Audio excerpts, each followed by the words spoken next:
Hello प्यारे बच्चों, welcome to my YouTube channel. मैं कैलाश शर्मा आज आप लोगों के लिए सेंटर ऑफ मास के 10 one of the best JEE Main PYQs मैं लेके आया हूं। बच्चों क्या है पीवाईक्यूज, करना स्टार्ट करते हैं। पहला क्वेश्चन बच्चों आप लोगों के सामने, what percentage of the kinetic energy of a moving particle is transferred to a stationary particle when it strikes the stationary particle of 5 times its mass, assume the collision to be head on elastic collision.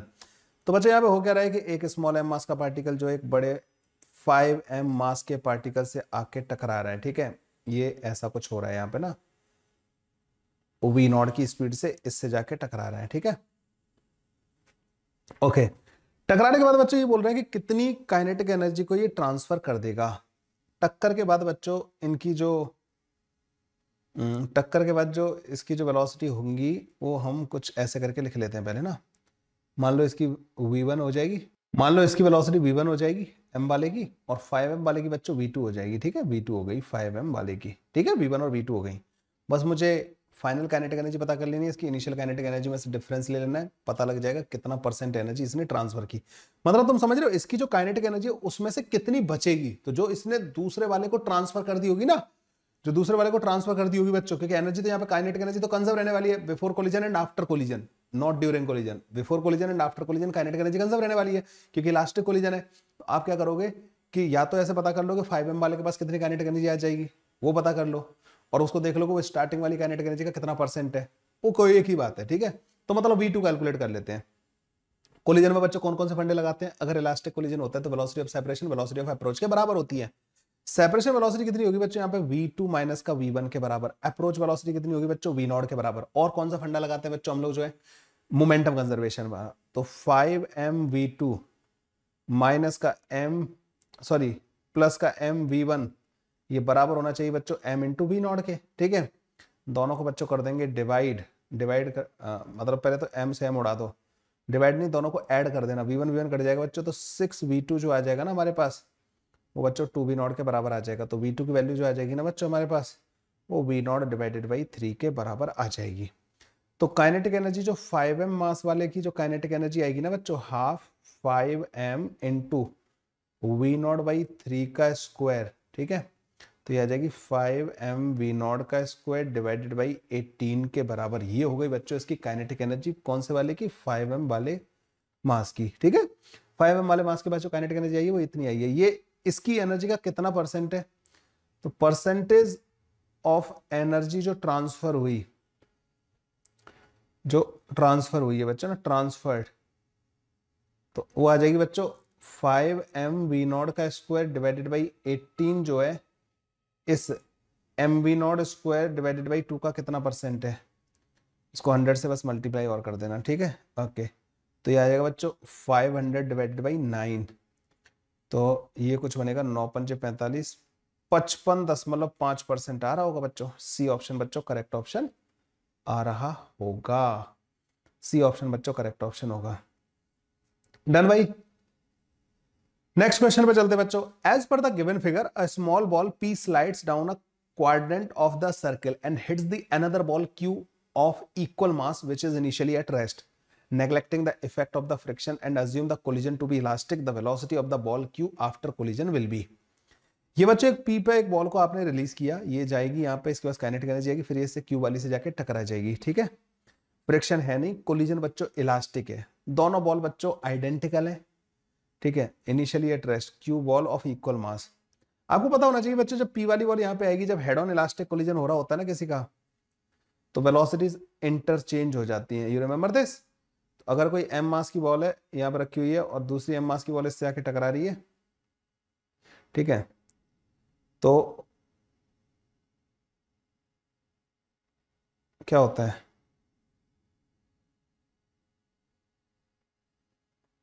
तो जैसे मान लो ये v0 velocity से आके टकराई, ये rest पे थी, दोनों m मास था, कोफिशिएंट ऑफ रेस्टिट्यूशन 1 के बराबर था, इलास्टिक कोलिजन था। तो अब ये रेस्ट पे आ जाती है बच्चों, और ये वाली बच्चों v0 से जाने लगेगी। ठीक है, v0 से जाने लगेगी। तो velocity of the ball q after collision पूछिए। अच्छा, p वाली बॉल जब नीचे आएगी तो इसकी वेलोसिटी कितनी आ जाएगी, v0 is equal to root के अंदर 2gr के बराबर। यही आती है ना बच्चों। अरे देखो, फ्रिक्शन वर्क कर नहीं रहा, नॉर्मल वर्क करेगा नहीं इस पे, क्योंकि नॉर्मल के हमेशा पूरा टाइम नॉर्मल के परपेंडिकुलर मूव कर रही होगी, वेलोसिटी इसकी इधर की तरफ होगी, है ना। नॉर्मल वर्क करेगा नहीं, फ्रिक्शन वर्क करेगा नहीं, ग्रेविटी का वर्क होगा। तो ग्रेविटी का वर्क तो बच्चों वर्टिकल डिस्प्लेसमेंट डिपेंड करता है, तो आप लिख देना कि सर mgr इतना ग्रेविटी का वर्क होगा, ये चेंज इन काइनेटिक एनर्जी के बराबर हो जाना चाहिए। तो v की वैल्यू बच्चों रूट के अंदर 2gr के बराबर आ जाएगी, है ना। तो ये बच्चों जब इससे टकराने वाली होगी ना, तो ये v नॉट वेलोसिटी से मूव कर रही होगी, टकराने के बाद ये रुक जाएगी और q वाली बॉल v नॉट वेलोसिटी से जाने लगेगी, मतलब v नॉट के बराबर q की वेलोसिटी आ जाएगी। रूट के अंदर 2 इंटू जी की वैल्यू 10 इंटू आर की वैल्यू बच्चों 0.2 के बराबर है। तो ये बच्चों 2 मीटर पर सेकंड आंसर आ जाएगा। लो जी, मतलब I am not saying it is a difficult one, but ठीक है, ठीक क्वेश्चन है। 2 मीटर पर सेकंड बच्चों इसका आंसर आ जाएगा। ये वाला कॉन्सेप्ट आपको ध्यान रखना है, जब दो आइडेंटिकल बॉडीज का हेड ऑन इलास्टिक कोलिजन होता है बच्चों, तो उनकी वेलोसिटीज इंटरचेंज हो जाती है। एक रुका हुआ है तो पहला वाला चल रहा था, तो पहला वाला रुक जाएगा और बाद वाला चलने लगेगा। अगले क्वेश्चन पे आते हैं बच्चों। A ball of 200 gram rest on a vertical post of height 20 metre. तो जैसे इन्होंने बोला एक पोस्ट है बच्चों जिसकी हाइट कितनी दे रखी है, 20 मीटर दे रखी है, उस पर एक बॉल है बच्चों जो रखी हुई है और जिसका मास है बच्चों m is equal to 0.2 kilogram के बराबर, ठीक है। 20 मीटर हाइट है बच्चों इसकी, ये ध्यान रखना, 20 metre. A bullet of mass 10 gram traveling in the horizontal direction hits the center of the ball. After the collision, both travel independently. The ball hits the ground at a distance of 30 meter and the bullet at a distance of 120 meter from the foot of the post. The initial value of the bullet क्या थी, मतलब ना velocity क्या थी, initial velocity ना, मान लीजिए v not के बराबर थी। इसका मास बच्चों 10 ग्राम दे रखा है, ठीक है। इसको अभी 10 ग्राम लिख लेते हैं, ठीक है, 10 ग्राम के बराबर। जब बच्चों ये यहां से गई ना, तो ये बॉल गिर रही है, कितना दूर जाके गिर रही है बच्चों, 30 मीटर, और बुलेट जाके गिर रही है बच्चों 120 मीटर, ठीक है। तो बुलेट के बाद जो हॉरिजॉन्टल वेलोसिटी होगी ना वो v2 होगी, और इसके बाद जो हॉरिजॉन्टल वेलोसिटी आई होगी ना टक्कर के बाद बच्चों v1 आई होगी, ठीक है। बुलेट इसके अंदर से पास हो गई, इसको भी चला दिया। और ये एक बात बताओ बच्चों, यहां से तक जमीन तक गिरने का जो टाइम होगा, क्या वो रूट के अंदर 2h डिवाइडेड बाई g के बराबर होगा? हाँ भाई, हॉरिजॉन्टल प्रोजेक्शन फ्रॉम हाइट का जो टाइम ऑफ फ्लाइट होता है वो यही होता है। मतलब ये आ जाएगा 20 डिवाइडेड बाई दिस, मतलब 2 सेकंड के बराबर आ जाएगा। 2 सेकंड में दोनों के दोनों जमीन पे गिर रहे होंगे, क्योंकि दोनों की मोशन हॉरिजॉन्टल मोशन है from the height, horizontal projectile motion है, हॉरिजॉन्टल प्रोजेक्शन है फ्रॉम हाइट, ठीक है। ये वो वाला केस है। 2 सेकंड में, 2 सेकंड में ये कवर कर रहा है बच्चों 30 मीटर। इसका मतलब ये हुआ कि v1 जो आएगा ना बच्चों वो 15 मीटर पर सेकंड के बराबर आएगा। तो जो बॉल है ना जो ये रखी हुई थी, इसकी स्पीड बच्चों 15 मीटर पर सेकंड आएगी। ये कवर कर रहा है बच्चों 120 मीटर, मतलब v2 आएगा 60 मीटर पर सेकंड। हॉरिजॉन्टल डायरेक्शन में तो कोई एक्सेलरेशन भी नहीं होगा ना, हॉरिजॉन्टल डायरेक्शन में दोनों की वेलोसिटी कांस्टेंट रहेगी। तो 60 मीटर पर सेकंड से हॉरिजॉन्टल डायरेक्शन में 120 मीटर चलेगी बुलेट 2 सेकंड के अंदर, और 15 मीटर पर सेकंड से ये वाली चलेगी बच्चों 30 मीटर। तो बच्चों आफ्टर कोलिजन इन दोनों की मेरे पास क्या आ गई बच्चों, वेलोसिटीज आ गई। आपको पता है हॉरिजॉन्टल डायरेक्शन में बिफोर कोलिजन और आफ्टर कोलिजन में मोमेंटम कंजर्व कर सकता हूं। तो बच्चों लीनियर मोमेंटम अगर तुम कंजर्व करोगे, लीनियर मोमेंटम कहां पे, बुलेट के टकराने से जस्ट पहले और बुलेट के टकराने के बाद में, मोमेंटम कंजर्वेशन जो है, कंजर्वेशन अगर आप करोगे तो आप क्या लिखोगे बच्चों, बुलेट का मास जो कि 0.01 किलोग्राम है, that into v not is equal to इसका मास जो 0.2 के बराबर है, दैट इनटू 15 प्लस का बुलेट का मास जो 0.01 है, दैट इनटू 60। ये आ जाएगा हमारे पास, यही आ जाएगा बच्चों हमारे पास, ये आ गया। एक काम करना बच्चों, वी नॉट की वैल्यू यहाँ पे 0.01 से पूरे को डिवाइड कर देना, तो 20 इंटू 15 प्लस का 60 के बराबर आ जाएगी, 15 दूनी 30। वी नॉट की वैल्यू बच्चों 360 मीटर पर सेकंड के बराबर आ रही होगी, और इसका बच्चों डी ऑप्शन करेक्ट ऑप्शन हो जाएगा, ठीक है। डी ऑप्शन बच्चों इसका करेक्ट ऑप्शन हो जाएगा। मोमेंटम कंजर्वेशन का था, प्रोजेक्टाइल मोशन का था, बढ़िया कॉन्सेप्ट था बच्चों, ठीक है ये वाला। अगले क्वेश्चन पे आ जाते हैं बच्चों। A machine gun of mass 100 kilogram fires 20 gram bullet at a rate of 180 bullet per minute with a speed of 100 meter per second. The recoil velocity of the gun is, देखो बच्चों recoil velocity आपको पता करनी है, ठीक है।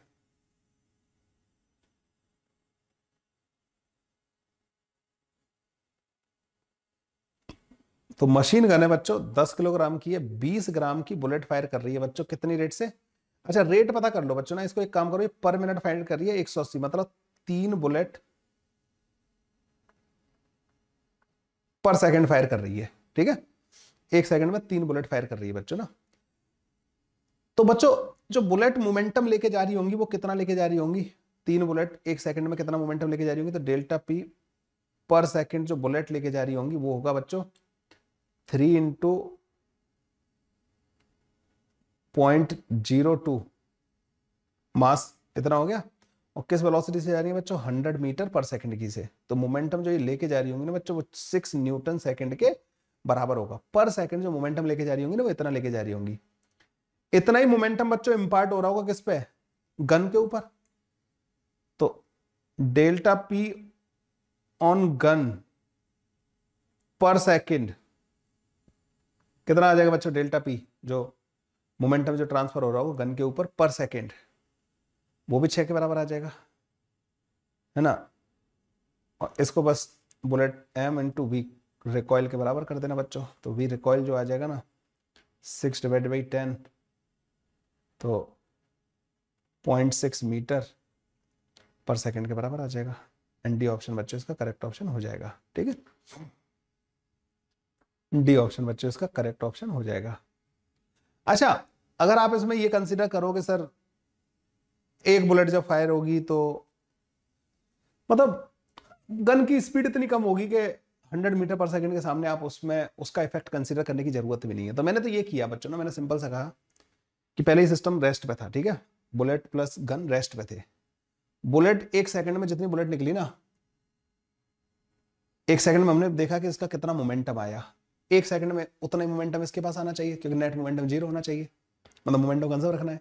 तो bullet 3 bullet 1 second में कितना मोमेंटम लेके जा रही होंगी वो हमें पता था।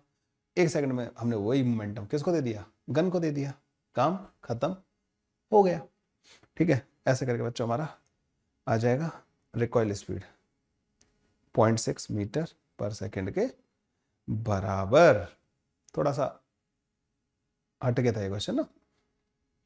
यहाँ पे बच्चों फिगर एबीसी दे रखे हैं, as shown the variation of the force with time. Force और बच्चों टाइम का वेरिएशन दे रखा है। The impulse is highest in the figure. बच्चों आपको पता है कि इम्पल्स जो होती है ना वो एक तरीके से फोर्स लगा के जो आप मोमेंटम में चेंज कर रहे हो तो वही होती है। इम्पल्स जो होती है उसको आप ऐसे लिखते हो integration of f d t, ठीक है, या आप ऐसे बोल सकते हो area under f versus t curve. किस में सबसे ज्यादा area under the f versus t curve आ रहा है। अच्छा, इनमें जो है ना टाइम अलग अलग दे रखे हैं बच्चों, जैसे इसमें 1 सेकंड तक है, इसमें 2 सेकंड तक है ना, 0.5 से है ये।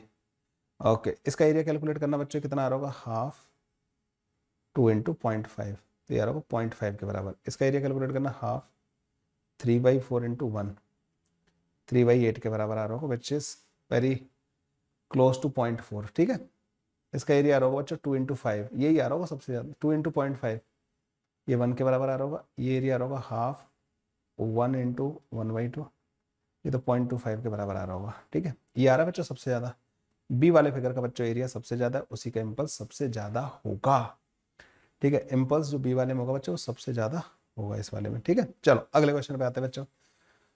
A ball is dropped from a height of 20 meter if the coefficient of restitution for the collision between the ball and the floor is 0.5. ठीक है, after hitting the floor the ball will rebound to a height of this. यहाँ पे बच्चों हो क्या रहा है कि एक बॉल को तुमने गिराया, इस तरीके के क्वेश्चन आप लोग देखते होंगे, है ना। कितने ऊपर से गिराया बच्चों, 20 मीटर ऊपर से गिराया आपने ना।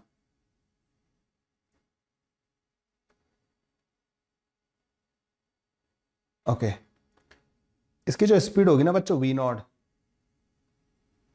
रूट के अंदर 2g इंटू एच के बराबर होगी। ठीक है, एच की वैल्यू बच्चों 20 पुट कर दो यहाँ पे, 20 मीटर पर सेकंड आ जाएगी। कोफिशिएंट ऑफ रेस्टिट्यूशन बच्चों इसका 1/2 के बराबर दे रखा है, तो ये ई वी नॉट से ऊपर रिबाउंड करेगी, मतलब 10 मीटर पर सेकंड से रिबाउंड करेगी। कोई मुझे बता सकता है अभी कितनी ऊपर जाके लौट के आ जाएगी।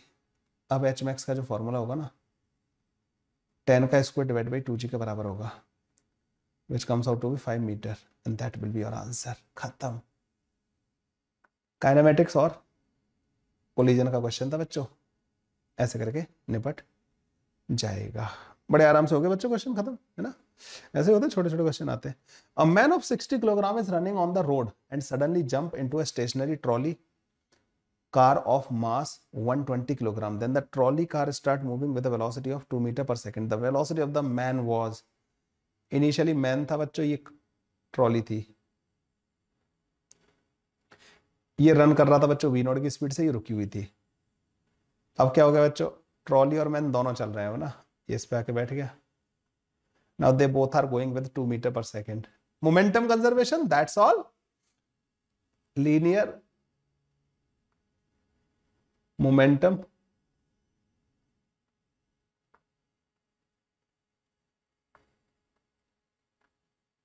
कंजर्वेशन, ठीक है।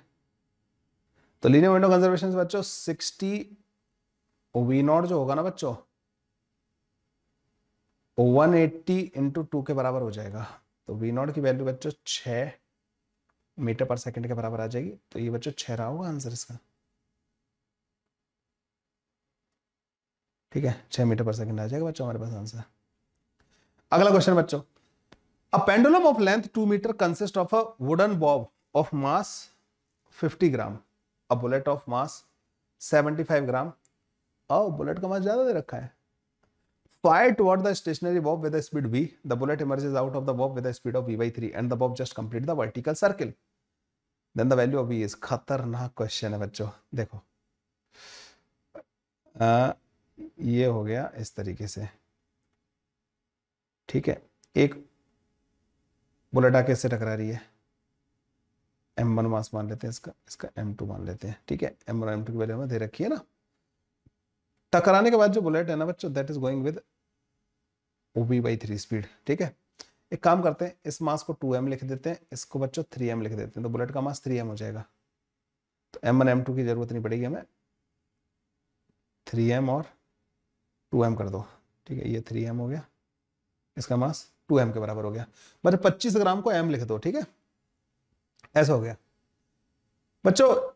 ये v से आई थी, इसकी जो वेलोसिटी होनी चाहिए ना v डैश, और रूट के अंदर 5gl के बराबर होनी चाहिए। इन्होंने बोला ना कि Bob just complete the vertical circular motion, तो वर्टिकल सर्कुलर मोशन के लिए इसको कितनी स्पीड चाहिए होती है मिनिमम, रूट के अंदर 5gl के बराबर, 5g इंटू एल, एल मतलब 2 के बराबर है, तो ये हो जाएगा बच्चों 10 मीटर पर सेकेंड। तो हमारे पास बॉब की स्पीड आ गई after collision 10 metre per second होनी चाहिए, और हमें पूछी किसकी, बुलेट की। तो अब बस लीनियर मोमेंटम कंजर्वेशन कर दो बच्चों, लीनियर मोमेंटम कंजर्वेशन। तो लीनियर मोमेंटम कंजर्वेशन कैसे होगा बच्चों इसका, पहले 3m मास v स्पीड से आ रहा था, अब ये 2m मास बच्चों 10 मीटर पर सेकंड से जा रहा है, और बुलेट जो है बच्चों 3m मास की जो बुलेट है वो v by 3 से जा रही है। इसको काट दो यहाँ से, ठीक है। m से m उड़ा देना, तो 3v माइनस का v इक्वल टू 20 आ जाएगा, और v बच्चों 10 मीटर पर सेकंड आ जाएगा। ये क्या 10 मीटर पर सेकंड से आ रही होगी बच्चों बुलेट जो है ना, लो जी 10 के बराबर हमारा आंसर आ जाएगा। अगला क्वेश्चन बच्चों, a body of mass 1 kilogram collide on head on elastically with a stationary body of mass 3 kilogram. After collision, the smaller body reverses its direction of motion and moves with a speed of 2 meter per second. The initial speed of the smaller body before collision is। लो भाई एक और linear momentum conservation का question आ गया। Body 1 kilogram की head on elastically collide कर रही है किसके साथ, एक स्टेशनरी बॉडी के साथ 3 किलोग्राम वाली के साथ ना। बाद में क्या हो जा रहा है ये हमें पता है, ये 3 किलोग्राम की बॉडी थी, रेस्ट पे थी, ये 1 किलोग्राम की बॉडी थी बच्चों। It was moving with some velocity v not. टक्कर के बाद बच्चों ये इधर जाने लगी 2 मीटर पर सेकंड से, और इसकी वेलोसिटी हमें पता ही नहीं है, मान लो v से जाने लगी, ठीक है। ये हो गया, ये 1 किलोग्राम वाली हो गई, और ये हो गई बच्चों 3 किलोग्राम वाली बॉडी, ठीक है। टक्कर के बाद ऐसा कुछ हो रहा होगा। एक तो बच्चों इसमें लीनियर मोमेंटम कंजर्व करते हैं हम लोग, linear momentum conservation before collision and after collision, ठीक है। तो लीनियर मोमेंटम कंजर्वेशन से आएगा बच्चों v नॉट, क्योंकि m into v not m 1 के बराबर है। ये तो बच्चों रुकी हुई थी, इसका आ जाएगा बच्चों 3v माइनस का 2 के बराबर, ठीक है। एक रिलेशन तो हमारे पास ये आ जाएगा। दूसरा बच्चों इलास्टिक कोलिजन है, तो वेलोसिटी ऑफ सेपरेशन जो है वेलोसिटी ऑफ अप्रोच के बराबर होनी चाहिए। Velocity of separation velocity of approach के, सेपरेशन इन दोनों की वजह से हो रहा है, ये भी दूर जा रही है, ये भी दूर जा रही है, तो सेपरेशन वेलोसिटी होगी बच्चों v प्लस का 2 के बराबर, अप्रोच वेलोसिटी होगी बच्चों v नॉट के बराबर। इसको यहाँ पे लिख दो 3v माइनस का 2 is equal to v not. इस इक्वेशन को बच्चों 3 से मल्टीप्लाई करना और ऊपर वाले में से नीचे वाले को माइनस कर देना। 3b से 3b कट जाएगा, ये 6 माइनस का 2 8 हो जाएगा, और 3b0 माइनस का v0 बच्चों तुम्हारे पास 2v0 के बराबर आ जाएगा। वो v0 बच्चों 4 मीटर पर सेकंड के बराबर आ रहा होगा। लो जी, काम खत्म हो जाएगा। ज्यादातर न्यूमेरिकल वैल्यू टाइप क्वेश्चन इसके देखे गए हैं। अगले क्वेश्चन पे आते हैं बच्चों। A body start falling freely from height h hits an inclined plane in its path at height small h. As a result of this perfectly inelastic impact, the direction of the velocity of the body becomes horizontal. देखते हैं भाई, question बड़ा खतरनाक सा लग रहा है ये तो। चलो यहाँ पे कुछ थीटा बीटा मान लेंगे, ठीक है।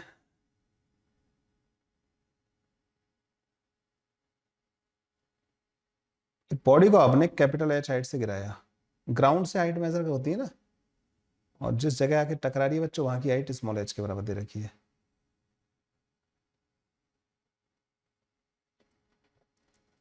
टकराने के बाद बच्चों ये ऐसे जाने लगी, टक्कर से जस्ट पहले ये ऐसे जा रही थी v0 से, ठीक है। ओके, इलास्टिक इंपैक्ट है बच्चों ना, इलास्टिक कोलिजन है। A body start falling freely from height h hits an inclined plane in its path at height small h, ठीक है। As a result of this perfectly elastic impact, the direction of the velocity of the body becomes horizontal. तो ये वाली बच्चों v0 ही होगी, perfectly elastic collision हो रहा है ना, इलास्टिक कोलिजन हो रहा है तो एनर्जी का कोई लॉस नहीं होगा ना यहाँ पे, ठीक है। परफेक्टली इलास्टिक कोलिजन हो रहा है, एनर्जी का कोई लॉस नहीं होगा। The value of capital H divided by small h for which the body will take the maximum time to reach the ground. Body जो बच्चों maximum time reach the ground में जो लेगी, that we have to find. So बच्चों यहां से ही जो body है ना ये ऐसे करके जाएगी और यहाँ पे जाके कहीं जमीन पे गिरेगी, ठीक है। जमीन तो यहाँ पे होगी बच्चों, है ना, यहाँ पे गिरनी है इसको। अच्छा, हमने ये देख लिया कि v0 से आई और v0 से ही जा रही होगी, हॉरिजॉन्टल जा रही है, हॉरिजॉन्टल जाएगी इधर इस तरीके से, क्योंकि यहाँ पे इलास्टिक कोलिजन है, ठीक है। तो v0 की वैल्यू वगैरह हम पुट कर सकते हैं, पर उसकी हमें मुझे लगता नहीं जरूरत पड़ेगी। तो ये वाली जो हाइट होगी बच्चों, ये हाइट कितनी होगी, ये होगी कैपिटल H माइनस का स्मॉल h के बराबर, और ये वाली हाइट तो मैं स्मॉल h के बराबर दे रखी है। आपको पता है बच्चों, अगर एक पार्टिकल को आप h हाइट से हॉरिजॉन्टली प्रोजेक्ट करते हैं तो उसको जो टाइम ऑफ फ्लाइट होता है ना बच्चों, वो रूट के अंदर 2h/g के बराबर होता है ना। तो यहाँ से जमीन तक पहुंचने का टाइम ये होगा। अच्छा, यहाँ से आपने रिलीज किया है तो कैपिटल H माइनस का h हाइट नीचे आने में इसको कितना टाइम लगा होगा, रूट के अंदर 2 टाइम्स कैपिटल H माइनस का small h divide by g के बराबर। ये 2 टाइम हो गए बच्चों जो जमीन तक पहुंचने में इसको लग रहे होंगे। इन्होंने बोला है कि capital H upon small h की वो वैल्यू जिसके लिए मैक्सिमम टाइम लगेगा इसको जमीन तक पहुंचने में। अच्छा देखो, ये कैपिटल H तो फिक्स है, जो जहां से आप बॉडी को गिरा रहे हो वो तो फिक्स है, ये स्मॉल h वेरिएबल है, ठीक है। इसको आप कुछ भी कर सकते हो। तो हम क्या करेंगे बच्चों कि जो हमारा टोटल टाइम आएगा ना बच्चों, वो आएगा रूट के अंदर 2h डिवाइडेड बाई g के बराबर प्लस रूट के अंदर 2 टाइम्स कैपिटल H माइनस का h डिवाइडेड बाई g के बराबर। तो हम ये कहेंगे कि जो टाइम है इसको हमें मैक्सिमाइज करना है, तो हमें स्मॉल h की वो वैल्यू चाहिए जिसके लिए टाइम मैक्सिमम हो। तो हम ये क्या करेंगे, dt बाई dh को 0 के बराबर कर देंगे। मैक्सिमम मिनिमा की यही कंडीशन होती है। तो जब आप इसको डिफरेंशिएट करोगे तो बच्चों रूट के अंदर 2g को तो अलग कर लेना, 2/g को, इसका आएगा बच्चों 1/2 रूट के अंदर h आ जाएगा, ठीक है, प्लस का रूट के अंदर 2 डिवाइड बाई जी, 1/2 रूट के अंदर h माइनस का h, और इसका डिफरेंशिएशन जो आएगा ना अंदर वाले का बच्चों, चेन रूल लगाएंगे ना तो माइनस का 1 और आ जाएगा, ठीक है। This should be equal to 0, ये 0 के बराबर होना चाहिए बच्चों, ठीक है। तो ये 2/g और ये 1/2 तो उड़ा देंगे, तो 1 रूट के अंदर h बराबर आना चाहिए बच्चों 1 रूट के अंदर कैपिटल H माइनस का स्मॉल h के। कैपिटल H माइनस का स्मॉल h बच्चों h के बराबर होना चाहिए। 2h is equal to capital H आ जाएगा बच्चों, capital H divide by small h बच्चों 2 के बराबर आंसर आ जाएगा, ठीक है।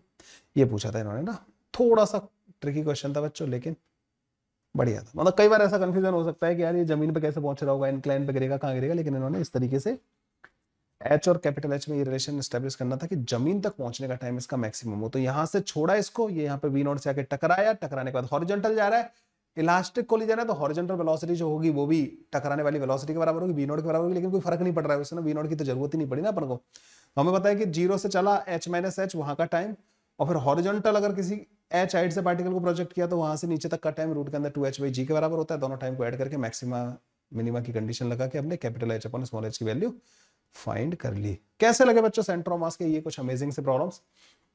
मैंने इसमें बच्चों क्वेश्चन जो कराए हैं आप लोगों को, ये रिवीजन के पॉइंट ऑफ व्यू से बच्चों काफी अच्छे क्वेश्चन हैं। लीनियर मोमेंट ऑफ कंजर्वेशन के काफी क्वेश्चन आप लोगों ने आज के इस वीडियो में सॉल्व किए। उम्मीद करता हूँ ये आपकी प्रिपरेशन में 4 चांद लगाने का काम करेंगे। बच्चों मिलते हैं नेक्स्ट वीडियो के अंदर और ऐसे अमेजिंग कुछ क्वेश्चन के साथ। तब तक के लिए बाय, टेक केयर। वीडियो पसंद आए तो लाइक शेयर सब्सक्राइब करना मत भूलिएगा। Thank you.